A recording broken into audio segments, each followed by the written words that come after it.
우리는 하나님의 은혜로 사는 성도입니다. 그래서 성도는 주어진 현실에 집착하여 불평과 불만을 갖기보다는 모든 현실 가운데 감사와 찬양의 고백이 나와야 하는 것입니다.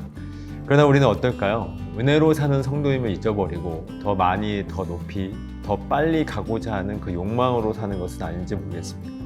그럼 우리들에게 하나님은 이사야 선지자를 통해서 하나님만 전적으로 의지해야 한다고 촉구하고 계십니다. 1장은 이스라엘의 거룩하신 이가 언약 백성을 상대로 펼치시는 법정 소속으로 시작이 됩니다. 이스라엘은 범죄한 나라가 되었고 행악의 종자요 부패한 자식이 되었습니다. 이제 하나님은 종교 행위로 전락해버린 그들의 죽은 예배를 견디지 못할 뿐만 아니라 역겹다고까지 말씀하십니다. 또한 정의가 무너져 내린 이스라엘의 타락을 탄식하시며 장례식의 애도가처럼 시온의 사라진 영광을 탄식하십니다. 그러나 하나님은 황폐한 땅을 소돔과 고모라와 같이 완전히 멸망시키지 않으시고 시온을 남겨두셨다고 말씀합니다. 또한 그들을 향하여 너희의 죄가 주홍 같을지라도 눈과 같이 희어질 것이요 진홍같이 붉을지라도 양털같이 희게 되리라 라고 말씀하시죠. 즉 하나님은 패역한 이스라엘 향하여 심판을 내리셨으나 그들을 완전히 멸망시키지 않으시고 시온을 남겨두셨고 그들의 죄가 깨끗하게 될 것이라고 말씀하십니다. 이처럼 하나님은 비록 이스라엘을 심판하셨지만 심판이 목적이 아닌 그들의 회복이 목적이었습니다.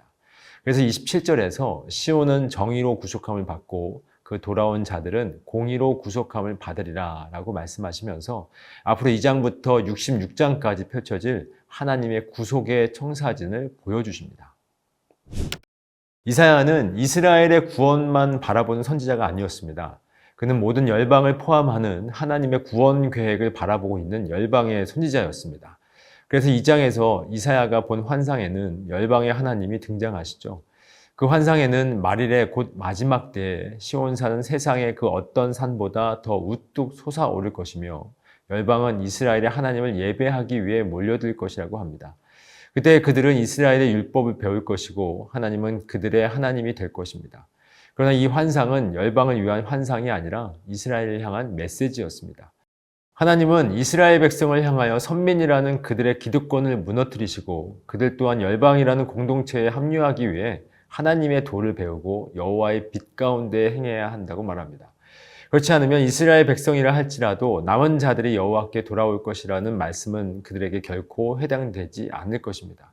그래서 22절에서 너희는 인생을 의지하지 말라. 그의 호흡은 코에 있나니 셈할 가치가 어디 있느냐라고 말씀을 하시는 것이죠.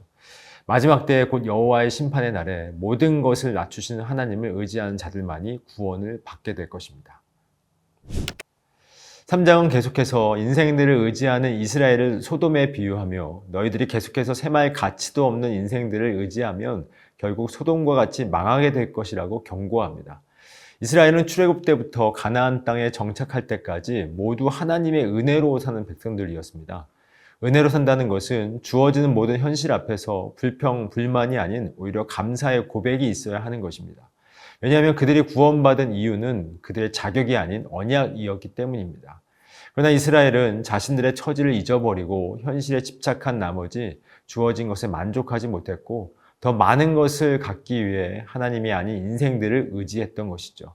그렇게 은혜를 잊고 인생들을 의지하는 백성들을 향하여 하나님은 너희들도 결국 이 소돔처럼 망하게 될 것이라고 경고하시는 것입니다. 그러나 이 경고의 메시지는 그들에게 마지막 날을 미리 보여주심으로써 그들을 돌아오게 하시려는 하나님의 긍휼과 자비였습니다. 하나님은 하나님의 은혜를 잊어버리고 자기의 원함을 위하여 인생들을 의지하며 살았던 이스라엘을 향하여 심판하시겠다고 경고하셨습니다. 그러나 그 심판에 소망이 보입니다.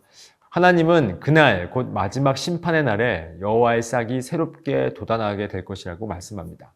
즉 심판 속에서 피어나는 여호와의 싹으로 인하여 예루살렘에 남아있는 자들은 거룩하다 칭함을 받게 될 것이고 심판하는 영, 소멸하는 영, 곧 성령으로 말미암아 더러움이 씻겨지고 청결하게 될 것입니다.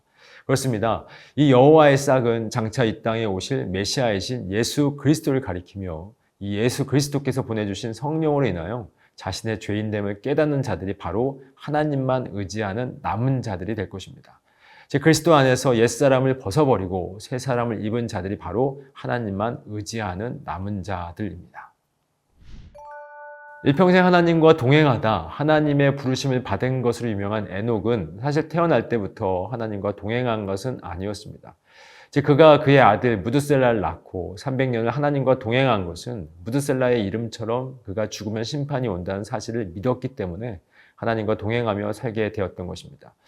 예수님께서 부활하시고 승천하실 때 내가 반드시 다시 오겠다고 약속하시고 하늘로 올라가셨습니다. 예수님은 반드시 다시 오실 것입니다. 그때가 바로 이사야가 환상 중에 본 마지막 심판의 날인 것입니다.